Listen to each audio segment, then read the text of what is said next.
오늘도 말씀과 기도로 이 자리에 오신 분들을 환영합니다. 12월 3일 하나님 말씀은 로마서 10장 14절로부터 21절입니다. 구원의 소식. 지금부터 본문을 읽겠습니다. 그런즉 그들이 믿지 아니하는 이를 어찌 부르리요 듣지도 못한 이를 어찌 믿으리요 전파하는 자가 없이 어찌 들으리요 보내심을 받지 아니하였으면 어찌 전파하리요 기록된 바 아름답도다 좋은 소식을 전하는 자들의 발이여 함과 같으니라. 그러나 그들이 다 복음을 순종하지 아니하였도다. 이사야가 이르되 주여 우리가 전한 것을 누가 믿었나이까 하였으니 그러므로 믿음은 들음에서 나며 들음은 그리스도의 말씀으로 말미암았느니라.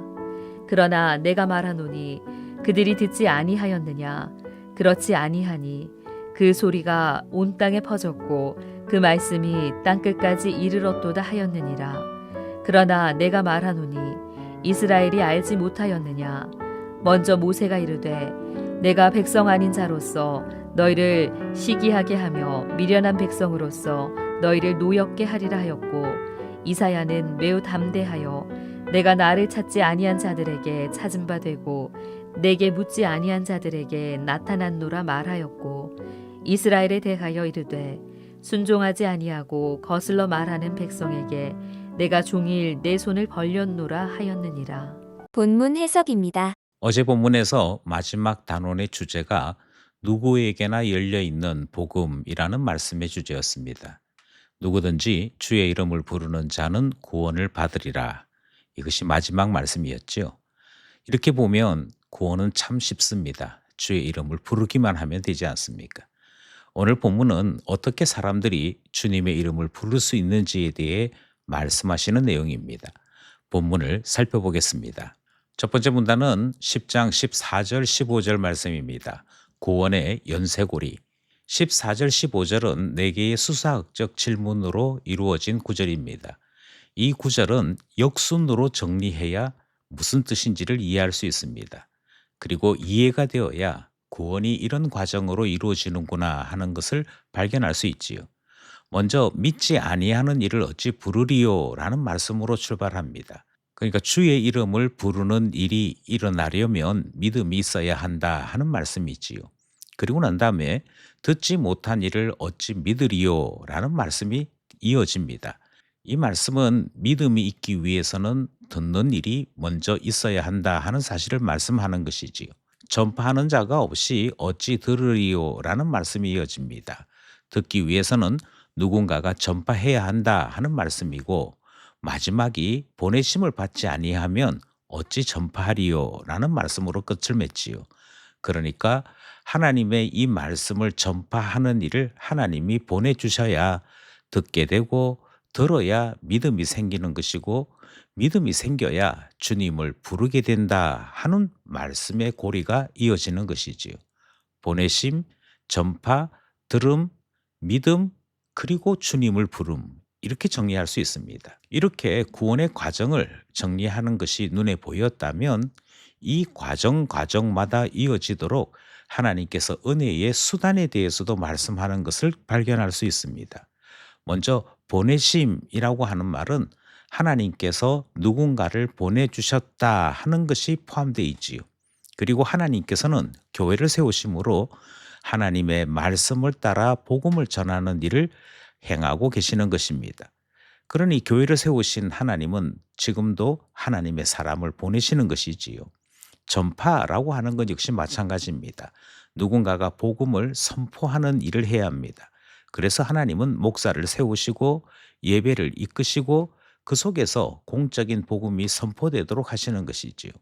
듣는 일도 마찬가지입니다. 귀로 듣고 마음으로 믿어서 받아들이게 되는 이 일에 성령님이 역사하십니다. 최종적으로 성령님은 믿는 일에도 역사하시지요. 그리고 마침내 구원의 완성인 부름까지 이어지게 되는 것을 보게 됩니다.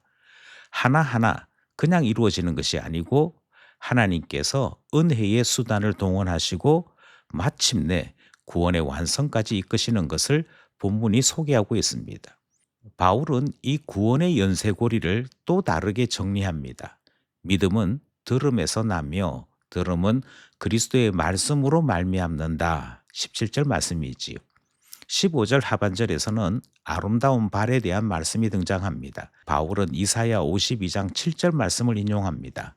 아름답도다 좋은 소식을 전하는 자들의 발이여. 이사야 52장은 바벨론 포로에서 귀환하는 이스라엘에 대한 예언 말씀입니다. 그 아름다운 소식이 산을 넘습니다. 그리고 마침내 예루살렘에 도착하게 되었을 때 참 귀한 구원의 소리가 되었던 것이지요. 이 말씀을 그대로 인용하면서 복음이 전해지는 것이야말로 참된 평안이요, 참된 기적의 말씀이다 하는 사실을 지금 나타내고 있는 것입니다.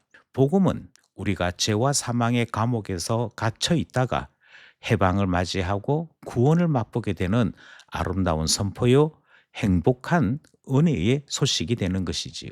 복음은 보내심을 받은 자에게서부터 하나님의 이름을 부르는 데까지 연결되어져 있다 하는 말씀, 첫 번째 문단 말씀이었습니다. 둘째 문단은 16절로부터 18절입니다. 이스라엘의 불순종. 16절에 들었으나 순종하지 않는 이스라엘의 모습이 기록되어 있습니다. 그러나 그들이 다 복음을 순종하지 아니하였도다. 그렇게 말씀하지요.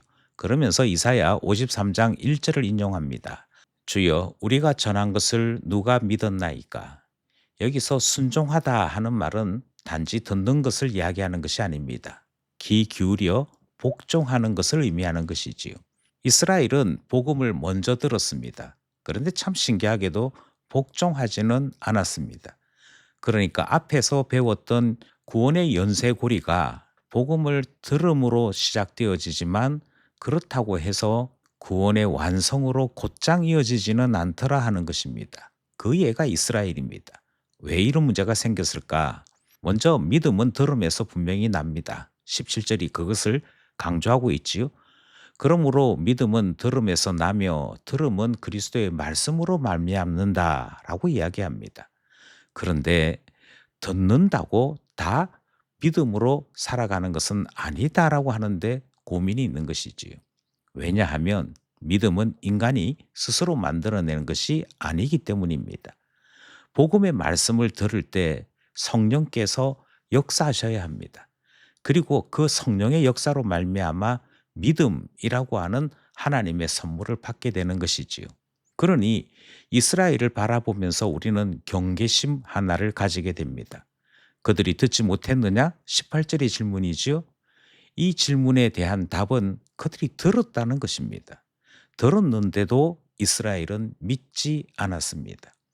그렇다면 하나님의 말씀이 작은 소리나 누구에게만 전해진 것이었느냐?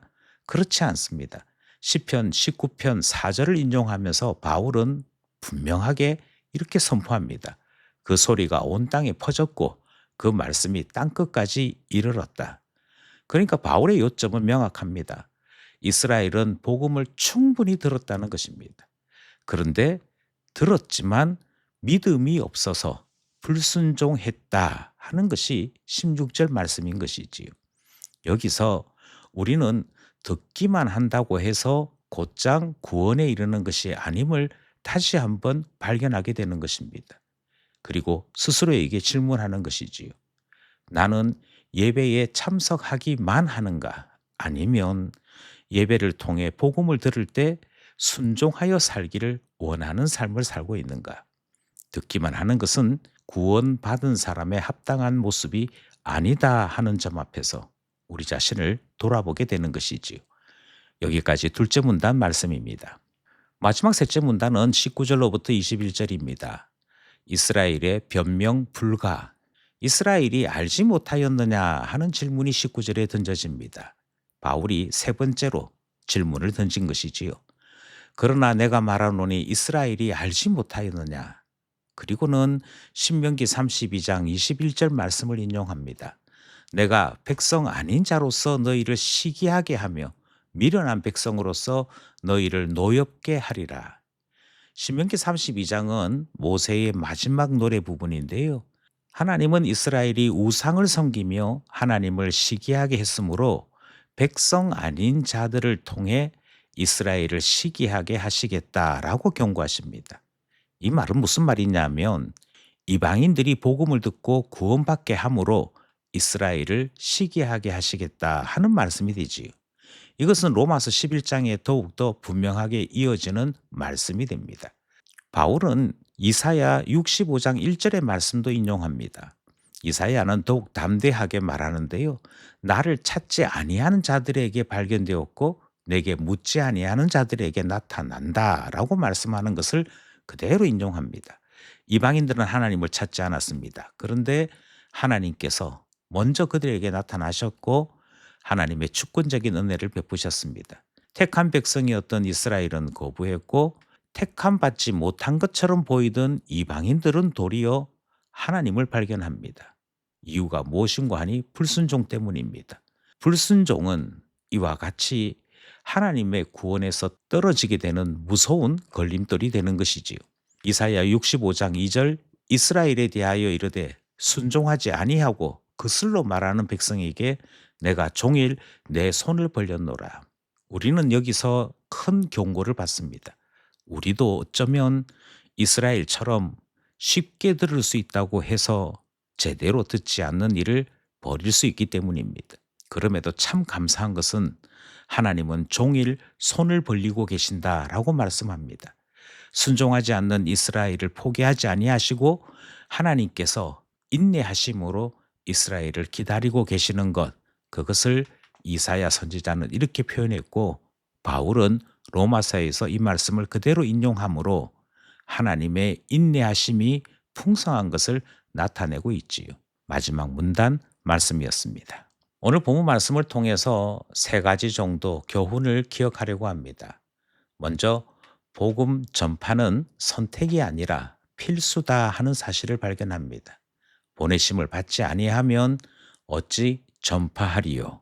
특별히 직장에서 학교에서 그리고 이웃들 간에 복음을 전하는 일이 참 드물어진 세상입니다. 주님은 복음을 전하는 자들의 발이 아름답다라고 말씀하고 계십니다. 이 말씀을 따라 복음 전하는 자 되어야 할 것을 다시 한번 기억해야겠습니다. 두 번째는 믿음은 들음에서 나며 들음은 말씀이다 라고 하는 점을 기억해야겠습니다. 그리스도의 말씀을 들을 때 성령께서 역사하시면 믿음이 생긴다. 이 말씀을 따라 부지런히 말씀을 듣는 자 되어야겠습니다. 예배에 빠지지 말아야 합니다. 하나님의 말씀을 매일매일 묵상하는 큐티도 계속할 수 있어야겠습니다. 마지막은 듣기만 한다고 다 구원에 이르는 것은 아니다 하는 말씀을 들었습니다. 이로써 우리 자신을 경계하고 겸손해야 되는 것이지요. 오늘도 말씀과 기도로 우리의 귀에 들려지는 복음을 붙잡고 하나님의 말씀에 순종함이 있는 우리 모두 되기를 간절히 소원합니다.